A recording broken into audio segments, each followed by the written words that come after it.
Friends, मैं Aparna Pandey crazy learner में आपका स्वागत करती हूँ।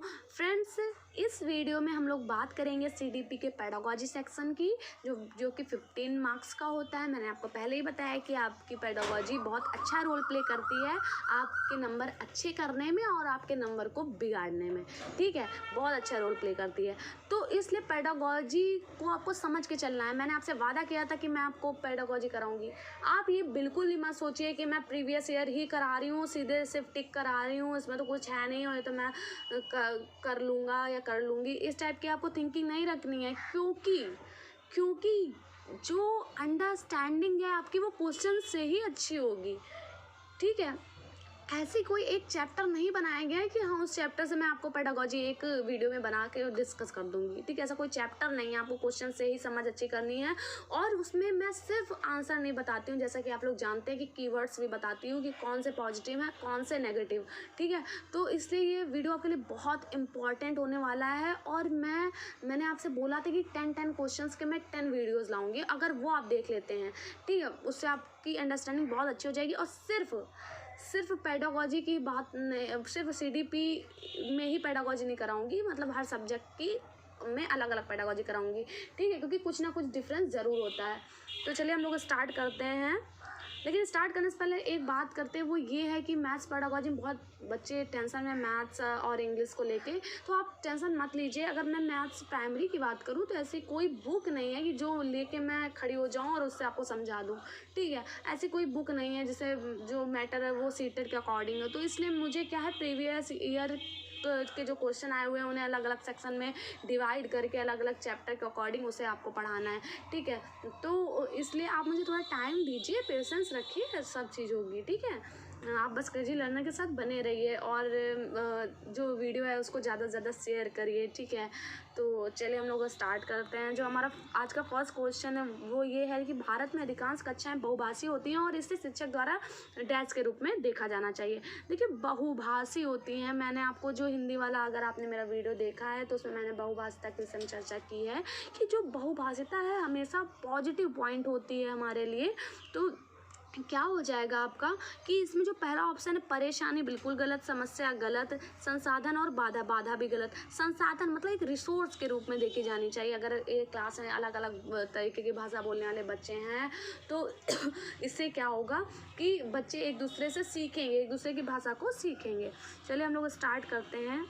जो हमारा नेक्स्ट क्वेश्चन है उस पर। अब नेक्स्ट क्वेश्चन हमारा है कि प्राथमिक विद्यालय के कच्चा के संदर्भ में सक्रिय बाध्यता का क्या अर्थ है। अब आप पेपर दे रहे हैं, सोच लीजिए, अब आपको समझ नहीं आ रहा है कि अरे ये कौन सा वर्ड आ गया, ये तो न्यू वर्ड है, ऐसा तो मैंने कुछ पढ़ा नहीं है। तो आपको वहाँ कैसे समझ बनानी, ये मैं बता रही हूँ। सक्रिय है तो आपको याद रखना है कि हाँ सक्रिय मतलब एक्टिव, तो इसका मतलब कुछ एक्टिविटी की बात की गई होगी, ऐसा कुछ होगा इसमें। हम लोग ऑप्शन देखते हैं, तो ऑप्शन क्या है कि याद करना, प्रत्यास्मरण और सुनना। इसमें तो कुछ एक्टिविटी नहीं है, इसमें तो बच्चा एक्टिव नहीं है। आप याद कर रहे हैं तो कुछ इसमें एक्टिव होने वाली बात नहीं है। शिक्षक का आप अनुकरण कर रहे हैं, नकल कर रहे हैं, तो इसमें भी कुछ एक्टिव होने वाली बात नहीं है।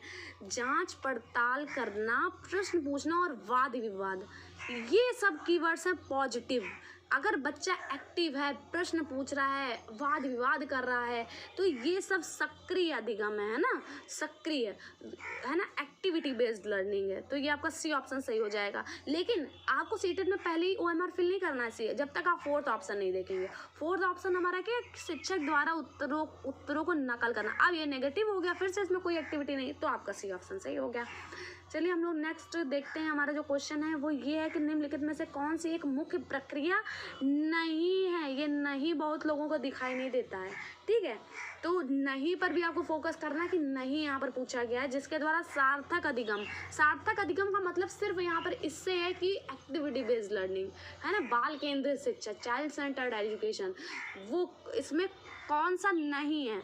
तो पुनरावृत्ति एवं अभ्यास कराते हैं, या आप निर्देश देते हैं, मतलब शिक्षक निर्देश देता है उस पर वर्क होता है, या फिर अन्वेषण मतलब खोज होती है और बच्चे पारस्परिक क्रिया, बातचीत, वाद विवाद, मैंने हमेशा ही पॉजिटिव पॉइंट्स बताए हैं। अब अगर आपने नहीं पे ध्यान नहीं दिया तो आप इस पर तुरंत क्लिक कर देंगे, क्योंकि पारस्परिक क्रिया, अरे मैम ने तो ये बताया था, चलिए हम लोग ये कर देते हैं। पर ऐसा नहीं करना, आपको नहीं पर फोकस करना। नहीं है तो नहीं में देखिए फोर्थ ऑप्शन हमारा कंठस्थीकरण, स्मरण। याद करना हमेशा नेगेटिव माना जाता है, छोटे बच्चों को याद नहीं कराएंगे, उन पर थोपेंगे नहीं नहीं कोई चीज़। तो इसलिए हमारा जो सही ऑप्शन नहीं के संदर्भ में हो जाएगा वो हो जाएगा ऑप्शन डी। जो हमारा नेक्स्ट क्वेश्चन है वो क्या है कि एक शिक्षिका अपनी प्राथमिक कक्षा में प्रभावी अधिगम को बढ़ा सकती है। प्रभावी अधिगम फिर से वही चाइल्ड सेंटर्ड एजुकेशन है ना, उसको बढ़ा सकती है, एक्टिविटी बेस्ड लर्निंग करा सकती है, तो बढ़ा सकती है। तो इसमें कौन सा ऐसा ऑप्शन है जिससे जो एक्टिविटी बेस्ड लर्निंग है वो बढ़ेगी? क्या है, अधिगम में छोटी छोटी उपलब्धियों के, आप छोटी छोटी उपलब्धियों के लिए पुरस्कार दे रहे हैं, या फिर आप एक्सरसाइज करा रहे हैं, या फिर थर्ड ऑप्शन जो है हमारा वो है कि अपने विद्यार्थियों को प्रतियोगिता में प्रोत्साहन दे रहे हैं, या विद्यार्थियों की जीवन के साथ संबंधित। ये वर्ड जहाँ आ जाए, लाइफ से रिलेट करने की कोई बात हो, आप कोई बच्चे कोई चीज़ सिखा रहे हैं तो उसको लाइफ से पहले रिलेट कर रहे हैं, तो इससे बढ़ के पॉजिटिव पॉइंट कोई हो ही नहीं सकता। तो जहाँ भी ये बात आ जाए आपको पॉजिटिव लेके चलना है, और इससे बेस्ट ऑप्शन कोई हो नहीं सकता, तो इसलिए डी ऑप्शन सही हो जाएगा। ठीक है, लेकिन आपको छोटी छोटी चीज़ों के लिए पुरस्कार नहीं देना है, अब फिर उसके लिए कोई पुरस्कार का मतलब ही नहीं रह जाएगा। ठीक है, और तो इसमें जो बेस्ट ऑप्शन है वो हो जाएगा डी। जो हमारा नेक्स्ट क्वेश्चन है वो ये है कि बच्चों की गलतियाँ, मतलब बच्चों की गलतियाँ कैसी होती हैं?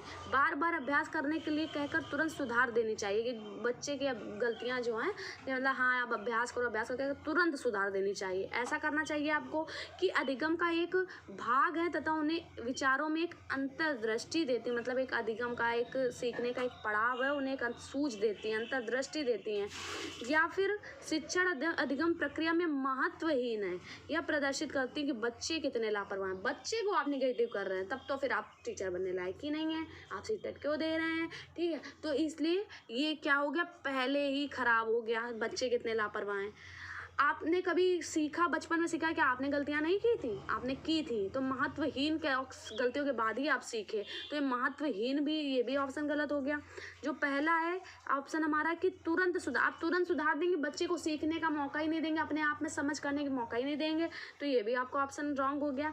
जो बी ऑप्शन है कि अधिगम का एक पड़ाव होती है, एक भाग होती है, और विचारों में अगर बच्चे ने कोई गलती की है तो वो उसमें थोड़ा वो समझेगा कि हाँ ये इसको ऐसे सुधारूँ, ऐसे सही होगी थोड़ी इस टाइप से, तो उसकी एक सूझ, एक अंतर्दृष्टि मिलेगी, तो बी ऑप्शन हमारा सही हो जाएगा। चलिए हम लोग देखते हैं हम लोग का जो नेक्स्ट क्वेश्चन है वो क्या है कि प्राथमिक विद्यालय में बच्चे उस वातावरण में सबसे प्रभावी ढंग से सीखेंगे जहां उनकी संवेगात्मक आवश्यकताओं की पूर्ति होती है और वे अनुभव करते हैं कि वे महत्वपूर्ण हैं। ठीक है, पहला जो ऑप्शन है कि पहले क्वेश्चन हमारा था कि प्राथमिक विद्यालय में बच्चे उस वातावरण सबसे प्रभावी ढंग से किस में सीखें, कौन से वातावरण में, जहाँ उनको इमोशनल सपोर्ट मिलता है और वो अनुभव करते हैं कि वे महत्वपूर्ण हैं अपने स्कूल में, है ना। ये वातावरण के लिए अच्छा है कि जहाँ शिक्षक एकाधिकारवादी है, सिर्फ अपनी ही चलाता है, स्पष्ट आदेश देता है कि क्या किया जाना चाहिए, बच्चों की उसको कोई परवाह नहीं, बच्चों के कोई एस्पेक्ट की कोई परवाह ही नहीं उसको। ठीक है, ये ऑप्शन है। या सी ऑप्शन है जहाँ मूल रूप से पढ़ने लिखने और गणित की संज्ञानात्मक कुशलताओं का ध्यान केंद्रित किया जाता है और बल दिया जाता है ना, कि बस यही सब बल दे दिया कि पढ़ने लिखने गणित की, उसकी एक्टिविटी पे कोई ध्यान ही नहीं है बच्चे की। या फिर जहाँ शिक्षक सारे अधिगमों में आगे होता, शिक्षक तो सारे अधिगमों में आगे है लेकिन विद्यार्थियों को निष्क्रिय कर रहा है, इससे ज़्यादा नेगेटिव और क्या हो सकता है। विद्यार्थियों को आपको हमेशा सक्रिय करना है।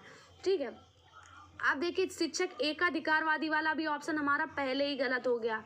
ठीक है, अब देखिए आपको बेस्ट ऑप्शन चूज करना है, तो देखिए यहाँ बच्चों को महत्व दिया जा रहा है, तो इससे ज़्यादा पॉजिटिव कौन सा हो जाएगा, तो इसलिए ए आपका बिल्कुल सही हो जाएगा कि ऐसा वातावरण ज़्यादा अच्छा है जिसमें बच्चे इंपॉर्टेंस रखते हैं।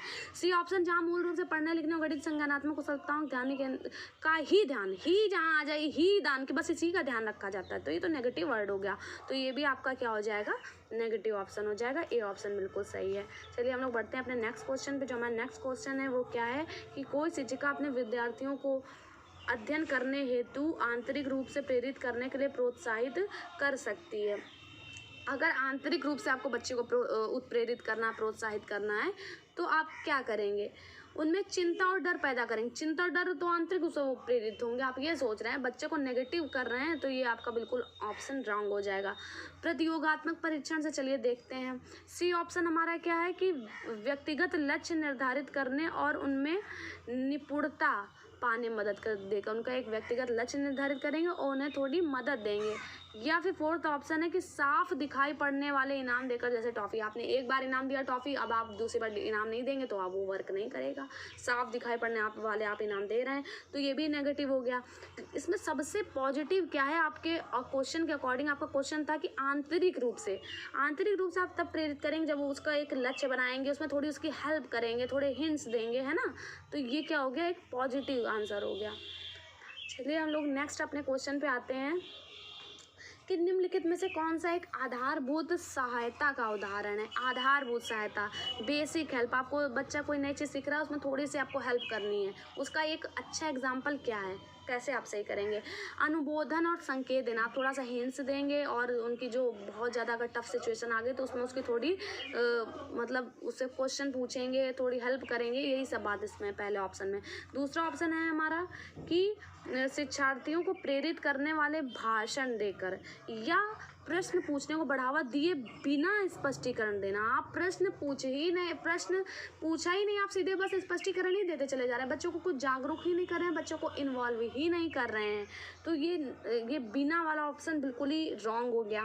ठीक है, आगे नेक्स्ट है कि मूर्त और अमूर्त दोनों प्रकार के उपहार देकर। सिर्फ उपहार देना जो है बच्चों की आधारभूत सहायता नहीं होती है कि आप उपहार देते चले जाएं और बच्चे को इसमें हेल्प मिलेगी, तो ये भी रॉन्ग हो गया। तो सी और डी ऑप्शन तो पहले ही रॉन्ग हो गए।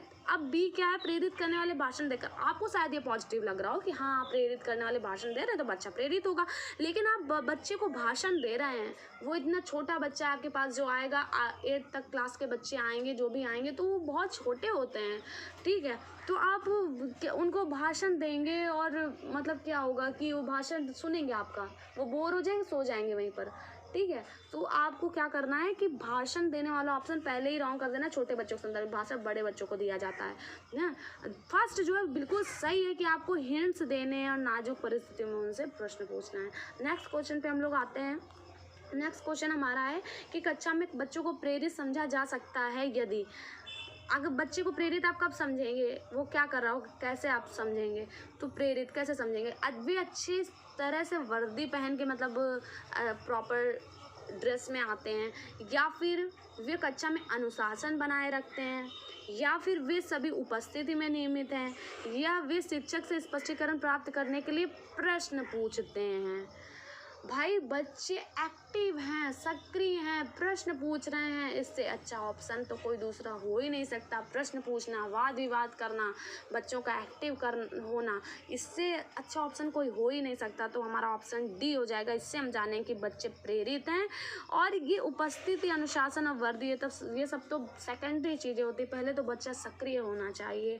ठीक है, हमारा जो लास्ट क्वेश्चन है आज का वो ये है कि बच्चों को कक्षा में प्रश्न पूछने के लिए हतोत्साहित कर रहे हैं आप। ठीक है, आप पहले ही उसको क्या डिमोरलाइज कर रहे हैं।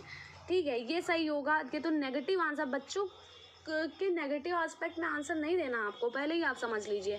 पूछने की अनुमति नहीं दे रहे हैं, अरे ये कौन सी बात हुई। और पूछने से रोकना चाहिए, ये सब नेगेटिव हो गए। और फोर्थ हमारा है कि पूछने के लिए प्रेरित करना है आपको, बच्चों को अपने इन्वॉल्व करना है, तो ये ऑप्शन बिल्कुल सही हो गया। तो इसी के साथ हमारा जो आज के जो 10 क्वेश्चंस हैं वो कंप्लीट होते हैं। और नेक्स्ट जो मेरा वीडियो आएगा उस पर भी आपको ध्यान देखना है। आपको वीडियो अच्छा लगा हो तो कमेंट किया करिए, उससे मुझे मोटिवेशन मिलता है। मैंने बताया कि मैं आपके लिए और भी मेहनत करके वीडियो ला सकूं।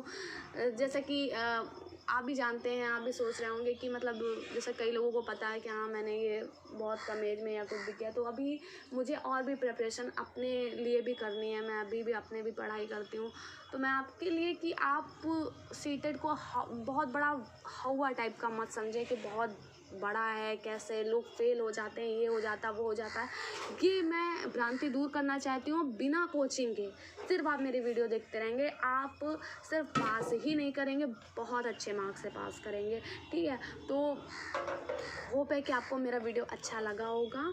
अगर वीडियो अच्छा लगा है तो लाइक, कमेंट एंड शेयर कीजिए। और इसके बाद मिलते हैं हम लोग अपने नेक्स्ट वीडियो में। तब तक के लिए धन्यवाद।